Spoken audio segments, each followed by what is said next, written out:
കേരളത്തിൽ CPM ഏതാണ്ട് 300ഓളം രക്തസാക്ഷികളുണ്ടാകും അല്ലേ?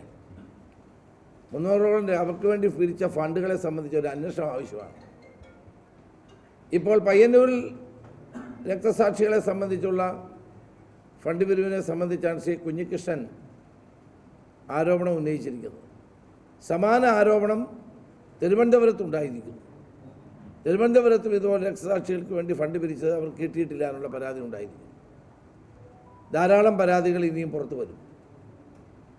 എം വി ഗോവിന്ദൻ ഇതിനെപ്പറ്റിയൊന്നും ഒരു അക്ഷരം മറുപടി പറയാൻ മനസ്സില്ലെന്നാണ് നിങ്ങളോട് പറഞ്ഞത്. ഞാനൊരു കാര്യം പറയട്ടെ, കേരളത്തിലെ ജനങ്ങൾ എം വി ഗോവിന്ദനെ കൊണ്ട് മറുപടി പറയിച്ചിരിക്കും. കാരണം ഇത് പൊതുജനങ്ങളുടെ കയ്യിൽ നിന്ന് പിരിച്ച പണമാണ്. പാർട്ടി സഖാക്കളിൽ നിന്ന് മാത്രം പിരിച്ച പണമല്ല, പൊതുജനങ്ങളിൽ നിന്ന് പിരിച്ച പണമാണെങ്കിൽ അതിന് മറുപടി പറയാനുള്ള ബാധ്യത CPMനുണ്ട്, CPM സംസ്ഥാന സെക്രട്ടറിക്കുണ്ട്. ജനങ്ങളതിന് മറുപടി പറയും, ഒരു സംശയവും വേണ്ട. ഇപ്പം രക്തസാക്ഷികളുടെ കുടുംബത്തെ സഹായിക്കാൻ വേണ്ടി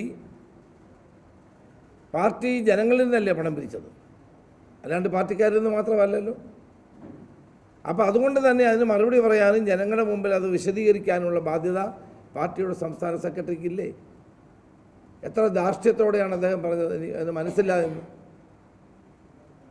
അങ്ങനെ ഒരു പൊതുപ്രവർത്തകന്, ഒരു രാഷ്ട്രീയ നേതാവിന്, പ്രത്യേകിച്ച് CPM സംസ്ഥാന സെക്രട്ടറിയെ പോലെയുള്ള ഒരാൾ അങ്ങനെ പറയുന്നത് ശരിയാണോ?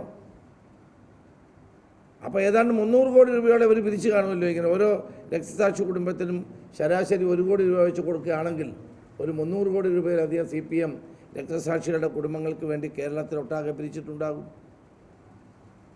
അപ്പോൾ ഈ രക്തസാക്ഷികളുടെ ഫണ്ട് തട്ടുക എന്ന് പറഞ്ഞാൽ ഇതിനേക്കാൾ വലിയ ക്രൂരതയുണ്ടോ? ഇതിനേക്കാൾ വലിയൊരു ക്രൂരതയുണ്ടോ? പാർട്ടിക്ക് വേണ്ടി ജീവൻ ബലിയർപ്പിച്ച ആ രക്തസാക്ഷികളുടെ ആത്മാവരോട് പൊറുക്കുമോ? ഇതുവരെ എന്തുകൊണ്ടാണ് പയ്യന്നൂരിന് സംഭവവുമായി ബന്ധപ്പെട്ട് കുഞ്ഞികൃഷ്ണൻ വിശദീകരിച്ച കാര്യങ്ങൾക്ക് മറുപടി അവർ പറയാത്തത്?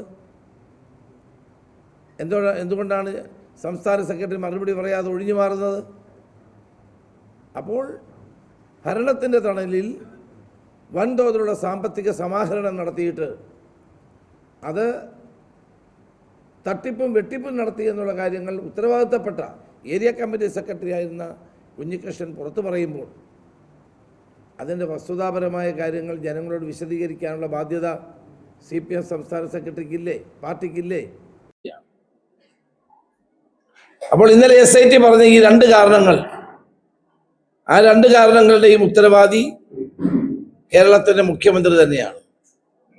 അതുകൊണ്ടാണ് ഞാൻ പറഞ്ഞത് ഈ ശബരിമലയിലെ സ്വർണ്ണ കളവ് കേസ് അട്ടിമറിക്കപ്പെട്ടിരിക്കുന്നു എന്നുള്ളത്. എല്ലാ പ്രതികളും പുറത്തിറങ്ങിയാൽ പിന്നെ കേസിനെ സ്വാധീനിക്കും.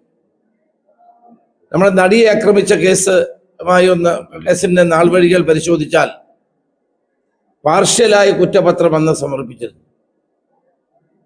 പല കേസുകളിലും പാർഷ്യലായ കുറ്റപത്രം സമർപ്പിക്കുമ്പോൾ ഫുള്ളായിട്ട് കുറ്റപത്രം നൽകാൻ കഴിഞ്ഞില്ലെങ്കിൽ പാർഷ്യലായ കുറ്റപത്രം കൊടുക്കാം. പിന്നെ ഫർദർ ഇൻവെസ്റ്റിഗേഷന്റെ അടിസ്ഥാനത്തിൽ വീണ്ടും കുറ്റപത്രം സമർപ്പിക്കാം. നമ്മുടെ ക്രിമിനൽ നടപടിക്രമ ചട്ടങ്ങൾക്കനുസരിച്ച് ഇതെല്ലാം നടത്താൻ കഴിയുന്നതാണ്. നടിയെ ആക്രമിച്ച കേസിൽ പ്രതികൾക്ക് ജാമ്യം കിട്ടാതിരിക്കാൻ വേണ്ടി എന്ത് ചെയ്തു? പാർഷ്യലായ കുറ്റപത്രം സമർപ്പിച്ചു. പിന്നീട് ഫർദർ ഇൻവെസ്റ്റിഗേഷൻ നടത്തി. ഫർദർ ഇൻവെസ്റ്റിഗേഷന് ശേഷം വീണ്ടും കുറ്റപത്രം കൊടുത്തു. ഇതൊക്കെ മിക്കവാറും ക്രിമിനൽ കേസുകളിൽ പോലീസ് ചെയ്യുന്ന സ്വാഭാവിക നടപടിയാണ്. ഈ ശബരിമല കേസിൽ മാത്രം എന്തുകൊണ്ട് അത് ഉണ്ടായില്ല? ഈ ശബരിമല കേസിൽ പാർഷ്യലായ കുറ്റപത്രം സമർപ്പിച്ചിരുന്നെങ്കിൽ ഈ പ്രതികൾക്ക് ജാമ്യം കിട്ടില്ലായിരുന്നു. അപ്പോൾ വളരെ ബോധപൂർവമായി പ്രതികളെ ജാമ്യത്തിലെടുക്കാനും കേസ് ജയിച്ചു മായ്ച്ചു കളയാനും ബോധപൂർവമായി നീക്കം നടക്കുകയാണ്. 4 മാസമായി SIT രൂപീകരിച്ചിട്ട്.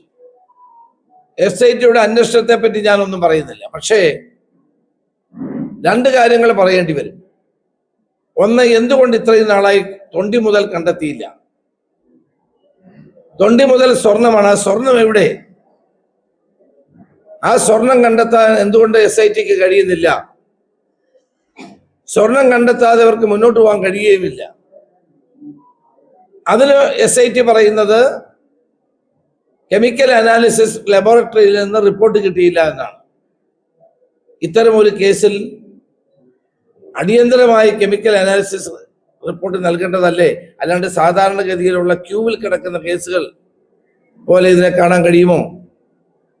ഞങ്ങളുമൊക്കെ ഈ വകുപ്പ് കുറച്ചാളെങ്കിലും നോക്കിയിരുന്ന ആളുകളാണ്. ഞങ്ങൾക്കറിയാം ഈ കേസ് എങ്ങനെയാണ് മുന്നോട്ട് പോകുന്നതെന്ന് ഞങ്ങൾക്കിപ്പോൾ വളരെ വ്യക്തമാണ്.